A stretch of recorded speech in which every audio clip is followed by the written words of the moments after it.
علیکم السلام و رحمت الله و برکاته. بله سوالی گرامی، پوشیدن لباس سفید برای زنها،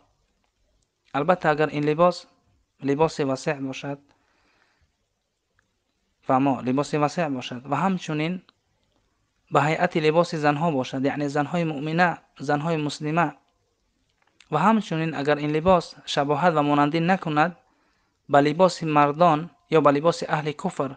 به لباس زنهای کافره، زنهای فاسقه، یعنی اگر این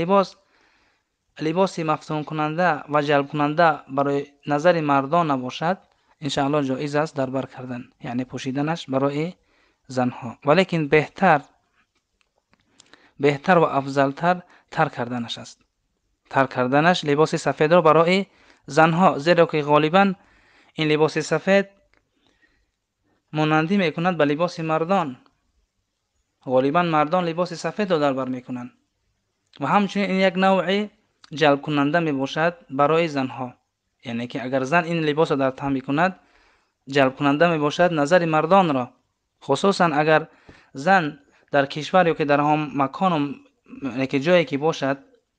اهل امان کشور لباس سفید نپوشند، در بر نکنند، اگر زن لباس سفید را در بر بکند همه که نظرشان به سوی همین زن می شود. درست است برادران؟ و از این خاطر برای زن شایسته است که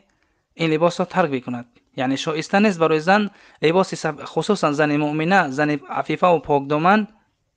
برای شایسته نیست که لباس سفید را در بر بکند. بهترین لباس و محبوب ترین لباس، یعنی که محبوب ترین لباسی که پیامبر صلی الله علیه و سلم دوست می داشت،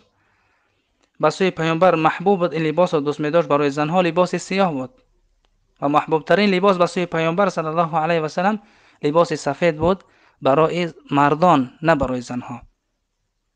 و از این خاطر شایسته است که زن مؤمنه و مسلمه لباس سیاه را در بر بکند. اگر بنده در کشوری هستی که برای لباس سیاه را در بر کردن دشوار است، یعنی که نمیمونند یا که دیگر میتوانی که دیگر لباس را در بر بکنی، لباسی را که جلب کننده مردان نیست، جلب کننده و مفتون کننده مردان نیست. این است جواب اختصارا و بالله توفیق.